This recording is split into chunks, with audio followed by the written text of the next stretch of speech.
मैंने अपनी बहुत सारी स्टोरीज में आपको समझाया है कि इंटरनेट जितनी यूज़फुल चीज़ है उससे ज़्यादा कहीं खतरनाक भी है। एंड मेरी आज की स्टोरी इसका एक बहुत ही खास एग्जाम्पल है, इतनी ज़्यादा ब्रूटल कि आज के बाद आप इस इंटरनेट को एक अलग ही नज़रिए से देखने लग जाएंगे। अगर आप किसी से ऑनलाइन बात करते हैं तो आपका नज़रिया पूरे तरीके से बदलने वाला है। बट उससे पहले अगर आपका मन करे तो आप इस वीडियो को लाइक कर सकते हैं, वरना कोई बात नहीं, सब्सक्राइब बटन को भी जरूर क्लिक कर दें, कमेंट्स में पिक में लिख दें। Let's dive in.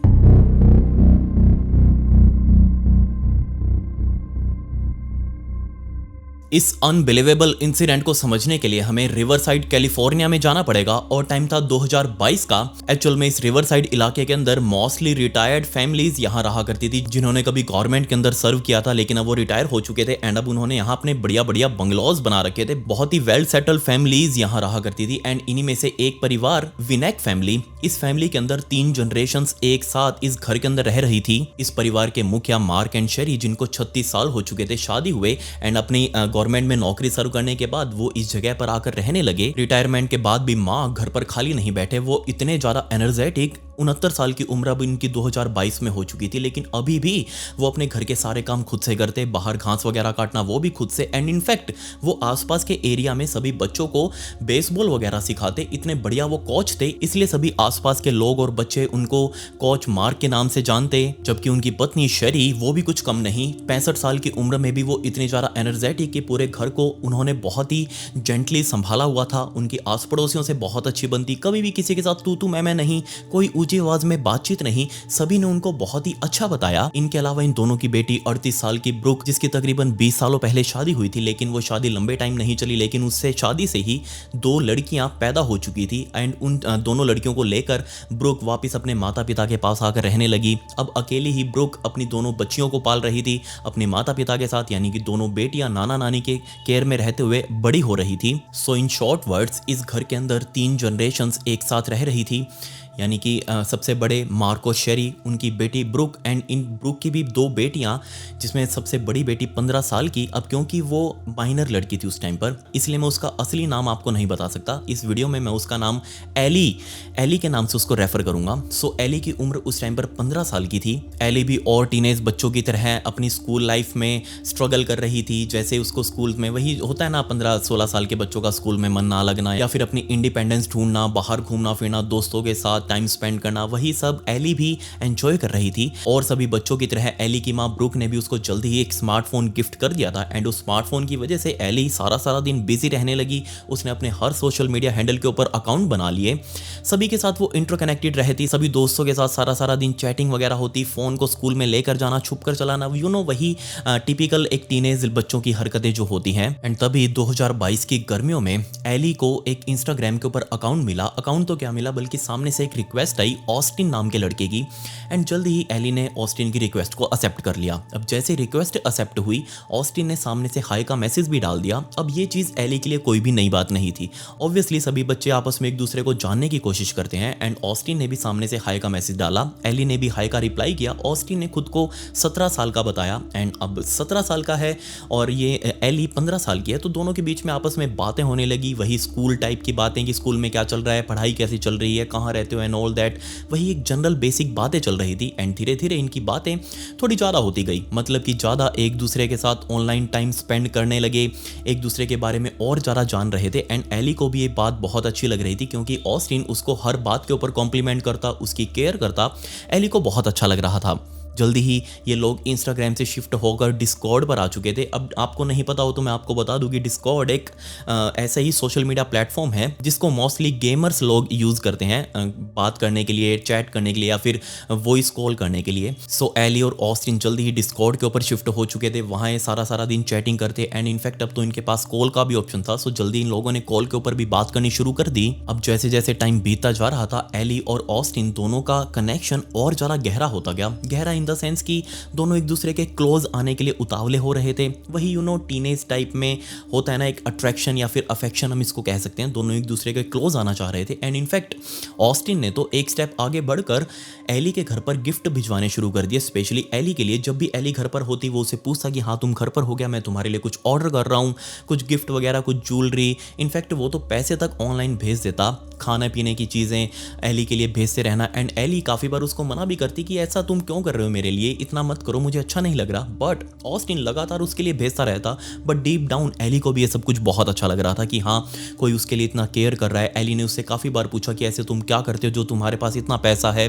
ऑस्टिन ने बताया कि मेरे पास पैसों की कोई कमी नहीं है, मैं एक डिसेंट जॉब भी कर रहा हूँ पढ़ाई के साथ साथ, सो मैं आराम से तुम्हारा ध्यान रख सकता हूँ, तुम्हारी चीज़ों को अफोर्ड कर सकता हूँ, सो तुम बिल्कुल भी टेंशन मत लो। एली को ये बात अच्छी लगी एंड एली ने उसके सारे गिफ्ट एक्सेप्ट करने शुरू कर दिए। बट हैरानी वाली बात ये थी कि किसी ने भी घर के अंदर नोटिस नहीं किया कि सारा सारा दिन एली क्या करती है, कौन उसके लिए सब कुछ डिलीवरी करवा रहा है, क्योंकि डिलीवरी जब भी होती थी उसके नाना नानी तो घर पर ही होते थे मोस्टली टाइम, एंड एली उनके सामने ये सभी पार्सल्स रिसीव कर रही थी। बट किसी ने भी उससे कभी क्वेश्चन नहीं किया एंड एली ने खुद से भी कभी किसी को बताया नहीं, ना ही अपने दोस्तों को, ना ही अपने माँ को या फिर अपने नाना नानी को, किसी को कुछ नहीं बताया कि आखिर वो कर क्या रही है। इसने अपने पूरे रिलेशन को बहुत ही सीक्रेट सा रखा एंड अब क्योंकि एक सीक्रेट रिलेशन था, ये थोड़े और ज़्यादा क्लोज होते गए। यू नो, यंग रोमांस, नई नई बातें, इस टाइप की बातें, इनकी चैट सब थोड़ी सी गर्म हो चुकी थी एंड दोनों को बहुत अच्छा लग रहा था। बट इन दोनों का ऑनलाइन रोमांस ज़्यादा दिन तक लंबा नहीं चलने वाला था। अक्टूबर 2022 तक आते आते इन दोनों के बीच में थोड़ी दूरियां बढ़ने लगी। क्यों? क्योंकि एली उसको थोड़ा सा अजीब लगने लगा था, क्योंकि ये ऑस्टिन अब उसके कुछ ज़्यादा ही चेप हो रहा था। सारा दिन ओवर केयर करना, ओवर पोसेसिव रहना, कहीं भी बाहर ना आने जाने देना, किसके साथ है, कहाँ है, क्यों है, कब है, किस लिए गई थी, ये सारे सवाल एली को बहुत ज़्यादा परेशान कर रहे थे। एंड ये तक भी ठीक था, लेकिन अब उसने एली के सामने कुछ ऐसी एक्सप्लिसिट फोटोज़ मांगनी शुरू कर दी जिसमें एली बिल्कुल भी कंफर्टेबल नहीं थी। एली ने क्लियरली मना कर दिया कि नहीं, मैं किसी भी टाइप की न्यूड्स वगैरह नहीं भेजने वाली। अब ये बात सुनते ही ऑस्टिन उसको बहुत बुरा लगा कि तुम मेरी होकर भी मुझे कुछ नहीं भेज रही। ये चीज उसके लिए बर्दाश्त से बाहर थी एंड इसी वजह से परेशान होकर एली ने उसको हर सोशल मीडिया हैंडल से ब्लॉक कर दिया। अब जैसे ये चीज ऑस्टिन ने देखी कि एली ने उसको ब्लॉक कर दिया, इतने लंबे टाइम से वो दोनों एक दूसरे के साथ थे, लेकिन अब एली ने उसको ब्लॉक कर दिया, एली उससे दूर जा रही है। ये चीज ऑस्टिन बर्दाश्त नहीं कर पा रहा कि ऐसा कैसे कर दिया, इसलिए उसने सभी सोशल मीडिया हैंडल पर जा जाकर दोबारा से एली को ढूंढना शुरू किया एंड इवेंचुअली उसको एक सोशल मीडिया हैंडल पर एली की ईमेल आईडी मिल गई एंड उस ईमेल आईडी पर उसने फाइनल मैसेज लिखा एंड ये सच में बहुत ज़्यादा डिस्टर्बिंग था। उसने लिखा इस ईमेल में कि अगर तुमने मुझे अनब्लॉक नहीं किया तो इसके बाद जो तुम्हारे साथ होगा उसका परिणाम तुम भुगतोगी और इसके लिए तुम खुद जिम्मेदार होगी एंड ये बहुत ज़्यादा ब्रूटल होने वाला है। ये ईमेल जैसे ही एली को मिला, एली ने इसको सिरे से इग्नोर किया कि छोड़ो, ये बहुत दूर रहता है वैसे भी मुझसे, मुझे कोई लेना देना नहीं है इससे एंड ये मुझे बस डराने की कोशिश कर रहा है। एली ने इसके ऊपर बिल्कुल भी कंसर्न नहीं दिखाया एंड ये चीज उसने किसी को भी दिखाई भी नहीं। एंड इसके बाद धीरे धीरे टाइम बीतता रहा, 3 हफ्ते बीत चुके थे। दिन आया 25 नवंबर 2022 का सुबह के तकरीबन 9 बजे के आसपास। इस सुबह विनायक फैमिली के घर का मेन दरवाजा, उसके ऊपर किसी ने बेल बजाई एंड तुरंत ही भागकर शेरी उसने सामने से दरवाजा खोला एंड सामने एक पुलिस ऑफिसर खड़ा था। उस पुलिस ऑफिसर ने अपना बैज दिखाया, उसने कहा कि मेरा नाम एडवर्ड है और मैं यहाँ पर एक इन्वेस्टिगेशन के लिए तुम्हारे पास आया हूँ। अब जैसे ये बात शेरी ने सुनी उसको बहुत अजीब लगा, पूछा कि हाँ जी बताइए क्या हुआ बाबूजी। सामने खड़े एडवर्ड ने कहा कि मुझे तुम्हारी ग्रैंड डॉटर एली के बारे में तुम्हारे साथ कुछ डिस्कस करना है। अब जैसी ये बात शेरी ने सुनी, 15 साल की लड़की है वो, उसके बारे में उसको क्या ही पूछना होगा। सबसे पहले तो शेरी ने इस पुलिस ऑफिसर एडवर्ड को अंदर बुलाया और कहा कि चलो अंदर बैठ के बात करते हैं आराम से। अंदर बैठाते ही शेरी ने एंशियसली पूछा पुलिस वाले से कि बताओ भाऊजी बात क्या है। बट सामने बैठे एडवर्ड ने कहा कि आप पहले एली को तो बुलाइए। बट मार्क और शेरी दोनों ने मना कर दिया कि नहीं, एली अपनी बहन और अपनी माँ ब्रूक के साथ वो शॉपिंग पर गई हुई हैं, क्योंकि अब ब्लैक फ्राइडे था सो इसलिए उनको भर भर के शॉपिंग करनी थी, इसलिए वो घर से बाहर गए हुए हैं एंड अभी घर पर हम दोनों ही हैं बस। बट एडवर्ड ने कहा कि तुरंत उनको फ़ोन करिए, ये बहुत ज़रूरी है इन दोनों का अभी घर पर आना। तभी शेरी और मार्क दोनों ने मिलकर ब्रूक को फ़ोन किया एंड ब्रूक अभी गाड़ी चला रही थी। गाड़ी चलाते चलाते उसने फ़ोन उठाया एंड फ़ोन उठाते ही सबसे पहले शेरी ने कहा कि अगर तुम्हारे फ़ोन का स्पीकर ऑन है तो उसको ऑफ कर दो, मुझे सिर्फ तुमसे बात करनी है। दूसरी साइड ब्रूक ने अपना फोन का स्पीकर बंद करके अपने कान के फोन लगाया एंड बात करने लगी। शेरी ने कहा कि यहाँ एक पुलिस ऑफिसर आए हैं एंड तुमसे और तुम्हारी बेटी एली इन दोनों से बातें करनी उनको कुछ, सो प्लीज जितना जल्दी हो सके तुम यहाँ घर पर आ जाओ। जैसे ये बात ब्रूक ने सुनी वो बहुत ज़्यादा कंफ्यूज्ड, बहुत ज़्यादा डरी हुई कि पुलिस ऑफिसर हमारे घर क्यों आए हैं एंड उनको एली से क्या बात करनी है, कुछ भी समझ नहीं आ रहा। बट दूसरी साइड बैठे हुए एडवर्ड ने फ़ोन ले लिया।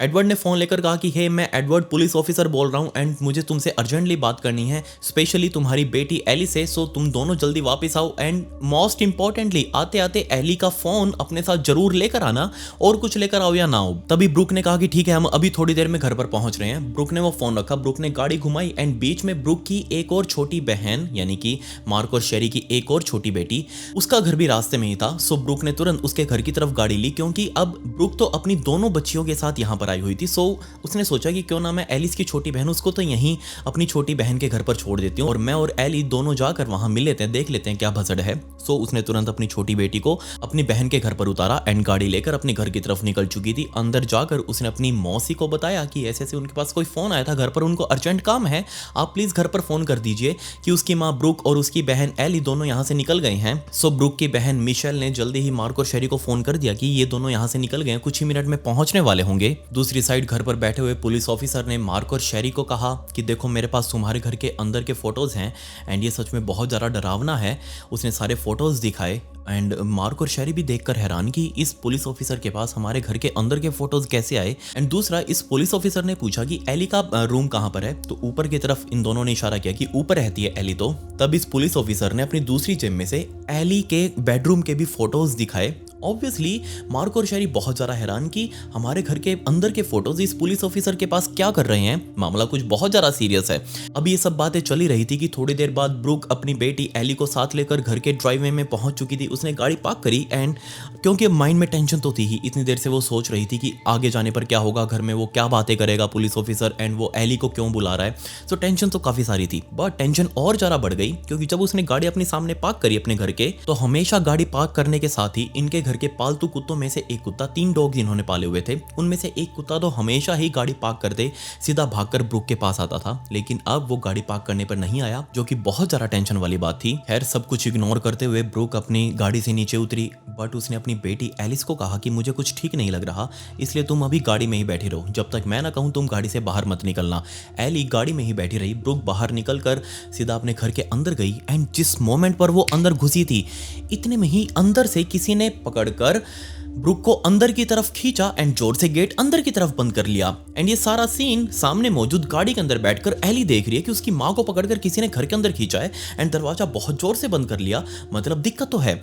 एली बहुत ज़्यादा डर चुकी थी। उसने बजाय कुछ चिल्लाने के या फिर कोई हेल्प वगैरह बुलाने के कुछ मोमेंट्स वेट करी, लेकिन जब उसको कुछ भी और फील नहीं हुआ तब वो खुद गाड़ी से बाहर उतरी। उसने अपनी चप्पल गाड़ी के अंदर ही रखी, नंगे पैर ही वो गाड़ी से बाहर उतरी एंड सीधा धीरे धीरे अपने दरवाजे के पास जाने लगी। जैसे उसने दरवाजे का हैंडल पकड़कर दरवाजा खोला एंड वो दरवाजा खुलते ही एक हाथ उस दरवाजे से बाहर की तरफ आया एंड सीधा एली के बाल पकड़कर एली को भी अंदर की तरफ खींच लिया। दरवाजा एकदम फिर से झटके के साथ बंद हुआ।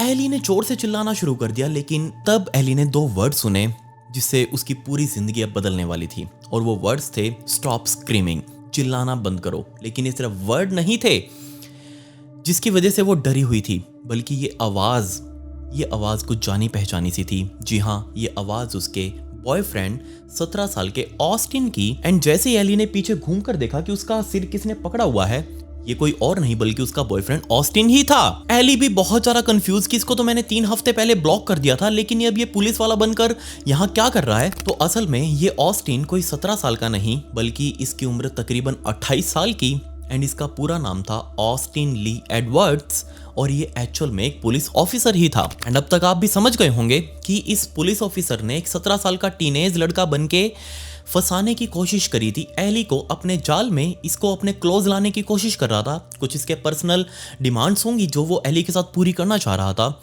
लेकिन एली उसके चक्कर में नहीं फंसी। और यहाँ पर भी ये पुलिस ऑफिसर कोई इन्वेस्टिगेशन करने नहीं आया था, बल्कि ये एक सोचा समझा जाल बनाया हुआ था इसने। एंड इस जाल के अंदर अब ये पूरी फैमिली, लिटरली पूरी फैमिली सफर करने वाली थी। अब आपको लग रहा होगा कि ऑस्टिन नकली पुलिस वाला बनकर इस घर में आया ताकि वो एंटर हो सके, लेकिन नहीं, बिल्कुल गलत। ये एक्चुअल में एक असली पुलिस वाला था। इसके पास सर्विस वेपन था, इसकी सर्विस पिस्टल थी और साथ में जो बैच लगा हुआ था वो भी बिल्कुल असली था। अभी जनवरी 2022 में ही इसने पुलिस ऑफिसर की शपथ ली थी। ट्रैफिक पुलिस में इसकी नौकरी लग चुकी थी। इसने पब्लिक को प्रोटेक्ट करने की कसम खाई थी। बट जनवरी में नौकरी लगने के बाद गर्मियां आते आते जून जुलाई में इसका कांटेक्ट एली के साथ हुआ एंड इसने एली के साथ 17 साल का ऑस्टिन बन के बात करी एंड उसको अपने क्लोज लेकर आया। बट दिन में पुलिस की ड्यूटी करने के बाद रातें बेचारी एली के कमरे में उसके साथ ऑनलाइन बिताने के बाद इसकी ऑब्सेशन एली के साथ बढ़ती जा रही थी। बट ये सब कुछ क्यों हुआ, इसको समझने के लिए मुझे आपको ये बताना पड़ेगा कि एक्चुअल में सारा प्रोसेस क्या था। इसको कहते हैं हम ऑनलाइन कैटफिशिंग, जिसमें साफ तौर पर एक बंदा जिसने अपनी फेक प्रोफाइल बनाई हुई हो और किसी को अट्रैक्ट करने के लिए, जैसे इस ऑस्टिन ने किया हुआ था, इसने अपनी फेक प्रोफाइल बनाई थी जिसमें इसने खुद को 17 साल का दिखा रखा था, जबकि उस टाइम पर 27 साल के ऊपर का हो चुका था। 17 साल का ये बनकर एली से बात कर रहा था। इसी मेथड को कैटफिशिंग कहा जाता है। एंड इन्हीं बातचीत में इसने वो सारी इंफॉर्मेशन जुटा ली एली से रिलेटेड कि वो कब, कहाँ, कैसे जाती है, कौन से स्कूल में जाती है, कौन सी क्लास में पढ़ती है, उसके घर में कौन कौन है, उसका घर कहाँ पर है, ये सब कुछ उसको पता चल चुका था। उसकी डेली रूटीन पता चल चुकी थी। और ये सिर्फ इमोशनल बातें ही नहीं थी, बल्कि इनके साथ कुछ ना कुछ और भी आ रहा था, जैसे कि गिफ्ट्स। बहुत सारे गिफ्ट इस ऑस्टिन ने एली को भेजे, खाने पीने की चीज़ें भेजी, ज्वेलरी भेजी, और भी जो ये ऊबर ईट्स वगैरह होते हैं, ये सारे पार्सल वो डेली उसके पास डिलीवर करता रहता। और इन्हीं सब चीज़ों की वजह से एग्जैक्ट एड्रेस एली का इस ऑस्टिन के पास था।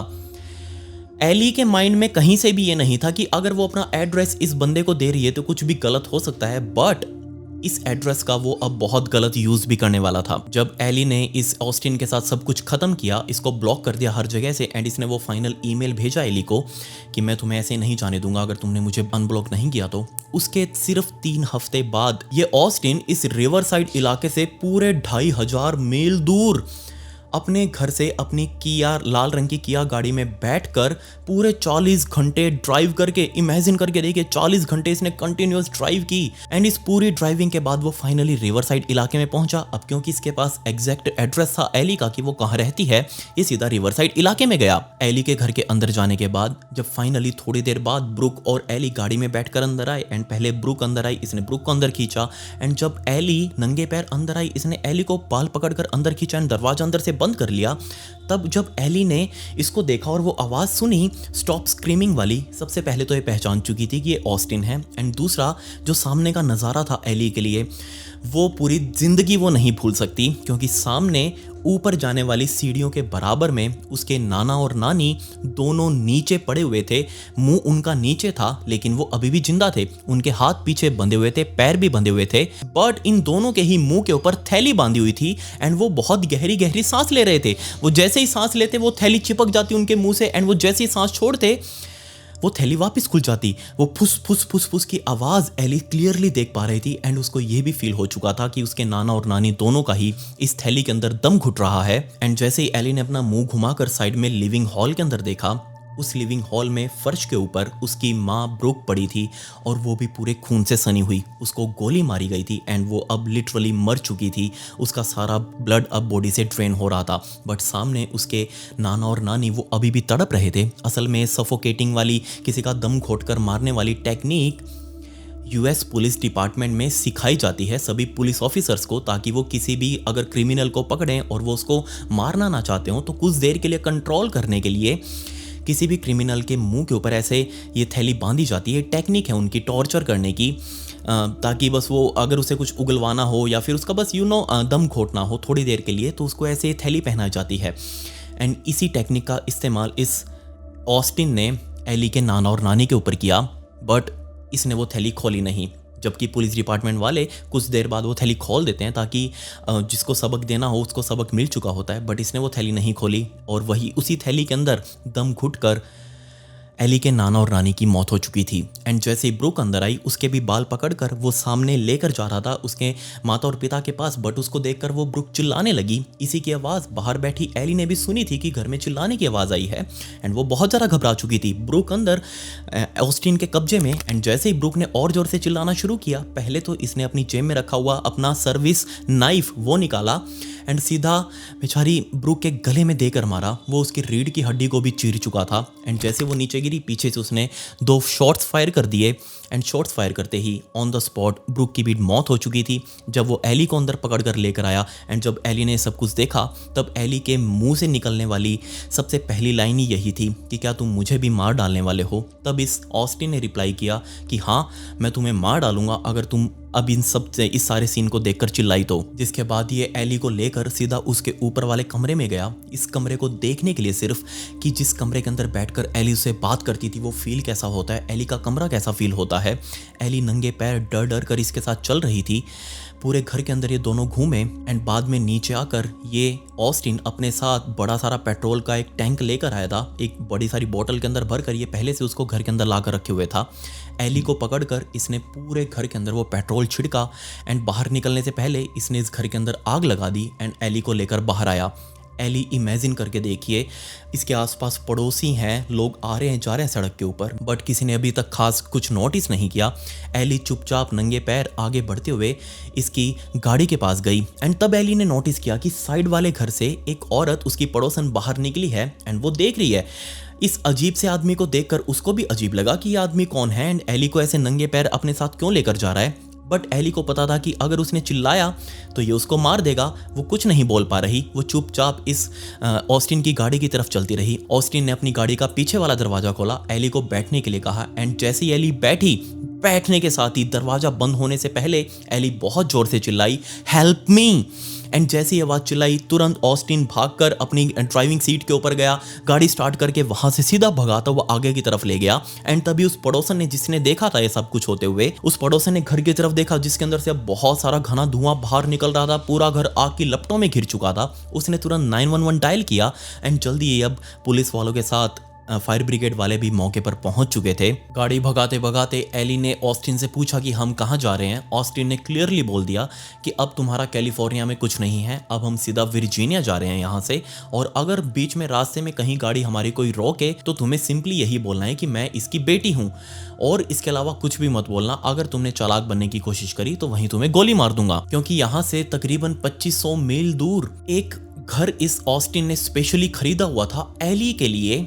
इसने रिसेंटली खरीदा था वो, और मुंह मांगे दामों पर खरीदा था। और ये घर कोई नॉर्मल सा घर नहीं, बिल्कुल सक्लूडेड से इलाके में, जंगल के बीच में ये अकेला घर बना हुआ है। एंड इसकी विंडो इसने खरीदते ही सारी खिड़कियां इसने काली करवा दी ताकि इस घर के अंदर वो एली को सुरक्षित रख सके। जब इस घर के पुराने मालिक से बात की गई तो उसने कहा कि जब मैं ऑस्टिन के साथ डील कर रहा था तब उसने घर के अंदर बिल्कुल भी इंटरेस्ट नहीं दिखाया। वो बार बार मुझे यही कह रहा था कि एक बार घर की बेसमेंट की वीडियो बनाकर भेजो, घर की बेसमेंट की वीडियो बनाकर भेजो। एंड जब इस घर के पुराने मालिक ने घर की बेसमेंट की वीडियो बनाकर भेजी, इसने घर को बिना देखे ही डन कर दिया। $80,000 उसके अकाउंट में डलवा दिए एंड ये घर अपने नाम करवा लिया। और ये ऑस्टिन अब सीधा उसी घर की तरफ एली को अपने साथ गाड़ी में बैठाकर लेकर जा रहा था, क्योंकि ये घर उसने एली के लिए एक जेल बना रखा था।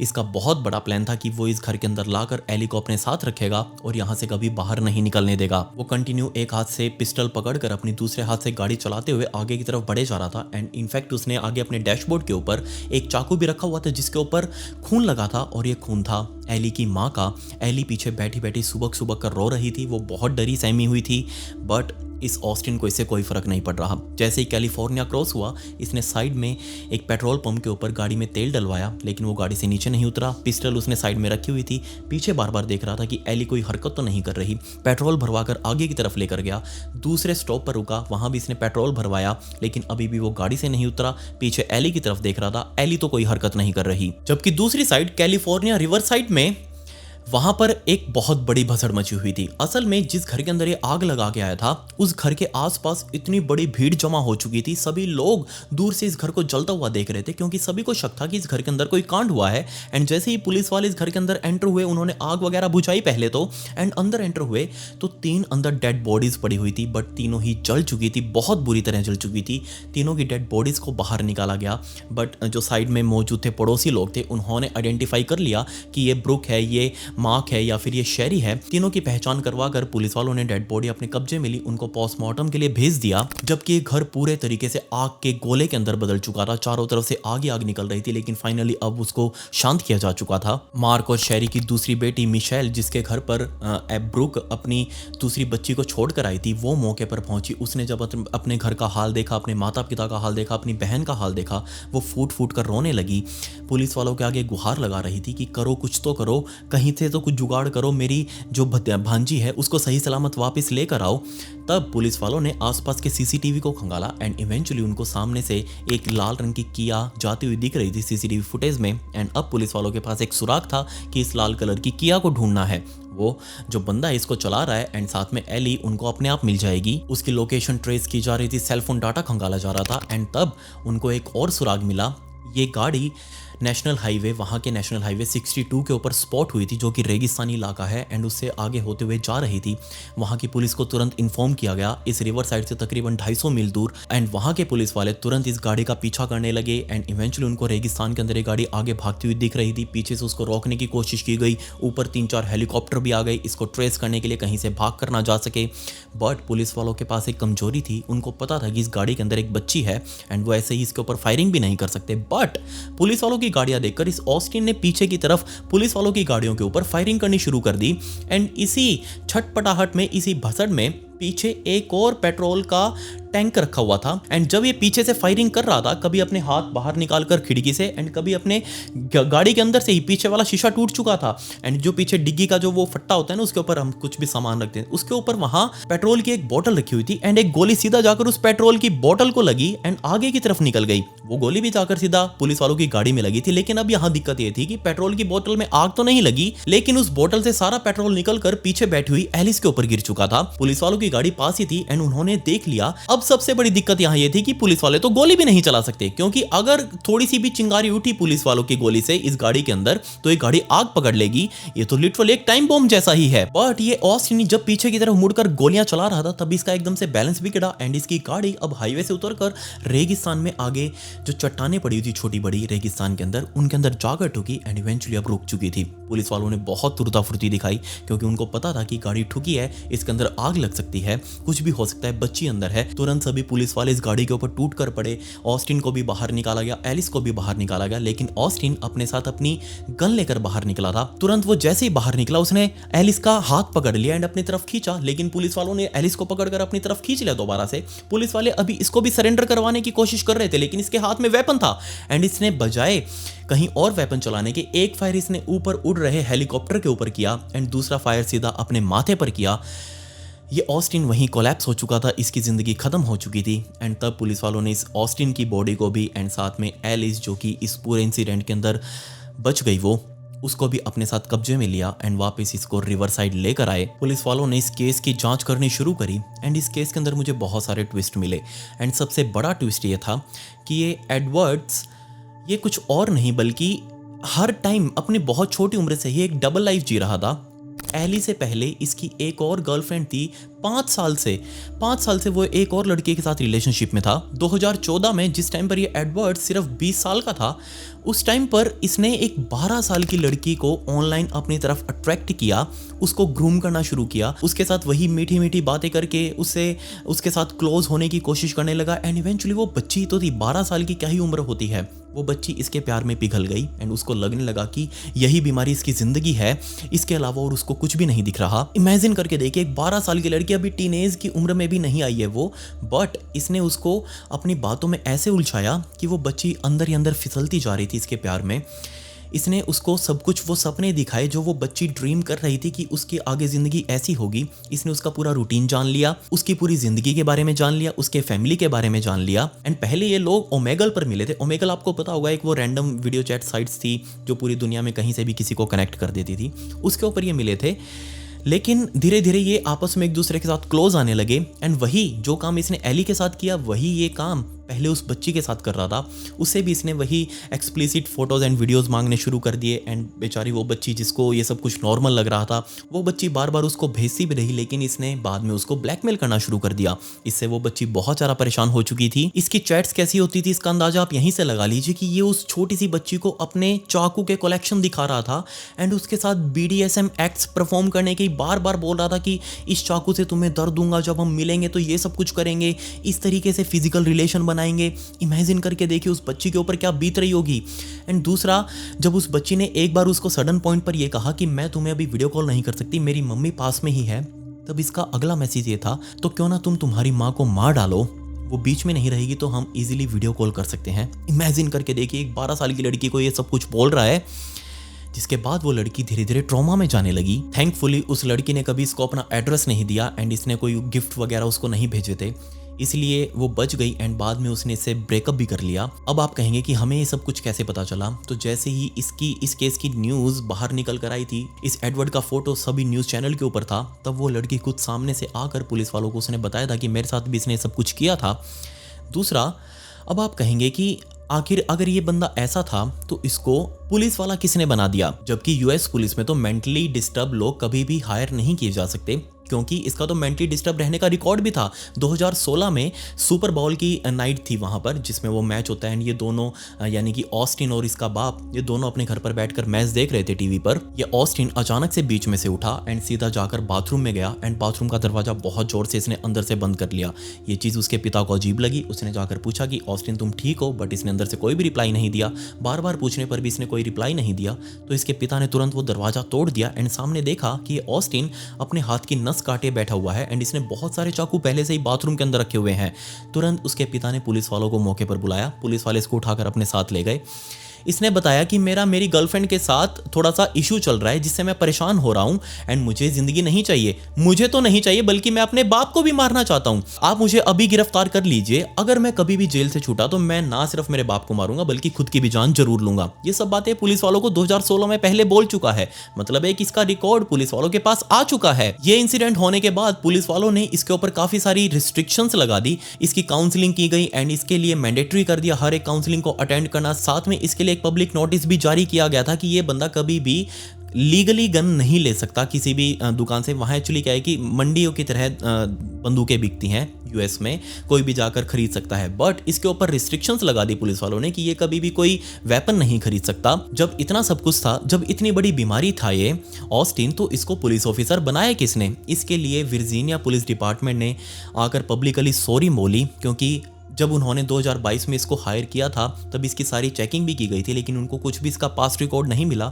जिसका मतलब साफ ये था कि उन्होंने इसकी ठीक से चेकिंग नहीं करी थी। अगर वो ठीक से चेक करते तो उसका पिछला रिकॉर्ड मिल जाता, बट नहीं करी तो इसको पुलिस में भर्ती कर लिया गया एंड इसके पास अब खुद का एक लीगल फायरआर्म आ चुका था जिसको वो कभी भी किसी के ऊपर इस्तेमाल कर सकता था। खैर ये तो सब कुछ बाद में फॉर्मेलिटीज रह जाती हैं। रही बात एली की, तो उसको एक फॉस्टर केयर के अंदर रखा गया, अनाथ आश्रम में उसको रख दिया गया, क्योंकि अब उसकी ध्यान रखने वाला या तो उसकी मौसी थी, वो कभी कभी उसे मिलने आती है उस फॉस्टर केयर के अंदर। बात तो वही है कि एक बच्ची छोटी सी, अभी उसकी उम्र ही क्या थी, 16-17 साल की उम्र छोटी ही होती है, अभी उसने कुछ देखा भी नहीं था, लेकिन उसने एक्चुअल अपनी आंखों से बहुत कुछ देख लिया जो उसको नहीं देखना चाहिए था। इसमें गलती किसकी? तो गलती यहाँ कहीं ना कहीं एली की भी है, या फिर वो सभी बच्चे या फिर वो सभी लोग जो ऑनलाइन किसी के साथ मिलने पर उसके ऊपर विश्वास कर लेते हैं, उसको अपना सब कुछ मान बैठते हैं, उसके साथ अपना सब कुछ शेयर भी कर देते हैं, जो कि एब्सोल्युटली गलत है। ऐसा नहीं करना चाहिए कभी भी। किसी के ऊपर भी विश्वास करने से पहले 100 बार सोचें कि उसका हमारे अंदर क्या बेनिफिट है, उसको हमसे क्या फायदा मिल रहा है जो वो हमारे लिए इतना कुछ कर रहा है। खैर एली की मौसी की तरफ से पूरे ये जो कैलिफोर्निया पुलिस डिपार्टमेंट था, इसके ऊपर एक केस किया गया कि तुमने सही से देखभाल नहीं करी, या फिर वर्जीनिया पुलिस डिपार्टमेंट को भी इसके अंदर पार्टी बनाया गया कि उन्होंने इस एडवर्ड को कैसे पुलिस वाला बना दिया। अगर इसको पुलिस वाला नहीं बनाया जाता तो इसके पास कोई गन नहीं होती, हथियार नहीं होता, और इसके अंदर इतनी हिम्मत नहीं होती कि वो ऐसा एक्ट कर दे, आकर 3 बंदों की हत्या कर दे और एक छोटी बच्ची को किडनैप कर ले। ये सब कुछ वो नहीं कर पाता अगर वो पुलिस वाला ना बनता तो। खैर आज भी उस पूरे रिवरसाइड इलाके के अंदर थैंक्सगिविंग डे से अगली सुबह सभी लोग इकट्ठा होते हैं। विनायक फैमिली होम जो बचा हुआ है अब उसको रेनोवेट करवा दिया गया है, उस घर के बाहर इकट्ठा होते हैं एंड सभी लोग अपनी अपनी श्रद्धांजलियाँ देते हैं। उसके बाहर अपनी कैंडल्स वगैरह जलाकर उनको याद करते हैं कि विनायक परिवार यहाँ हुआ करता था, लेकिन उनका बहुत ब्रूटल एंड हुआ। मेरा ये वीडियो बनाने का मकसद ही सिर्फ आप सभी के सामने ये है कि आप अगर किसी से ऑनलाइन बात करते हैं या फिर आप उस पर्सन को रियल लाइफ में नहीं जानते, तो प्लीज़ उस ऑनलाइन पर्सन से थोड़ा सा दूरी बनाकर रखें, सेफ रहें, खुद को सेफ रखें। और अगर ऐसा कोई बंदा आपकी नज़र में है जो ऑनलाइन बंदों से मिलकर किसी गलत काम के अंदर फंसा हुआ है या फिर कोई उसको ब्लैकमेल कर रहा है, तो आप उसकी हेल्प करें। ऐसी बहुत सारी हेल्पलाइन है जो आपकी मदद करने के लिए तैयार बैठी हैं। आप मेरे साथ भी डिस्कस कर सकते हैं, क्योंकि आज पूरे भारत में भी ऐसे बहुत सारे केसेस मेरे पास आए दिन इतने सारे मैसेजेस आते हैं कि लड़का लड़की को ब्लैकमेल कर रहा है या फिर लड़की लड़के को ब्लैकमेल कर रही है। बहुत सारे ऐसे मैसेजेस आते हैं एंड मैं जितना हो सकता है मैं उनकी हेल्प करने की कोशिश भी करता हूँ जो मेरे से बन पाता है। लेकिन फिर भी जहां तक हो सके खुद को सतर्क रखने की कोशिश करें, अपनी सेफ्टी अपने हाथ में होती है। खैर, एली की मौसी आज भी इस केस को लड़ रही है एंड उसने कंपनसेशन के तौर पर $100 मिलियन, पूरे $100 मिलियन का क्लेम डाला हुआ है एंड जब वो केस जीतेगी, अगर वो जीती तो उसको $100 मिलियन मिलेंगे, जिसके अंदर से एक बहुत बड़ा हिस्सा एली को भी मिलेगा। खैर, आप मुझे बताइए कि आपने इस केस से क्या सीखा।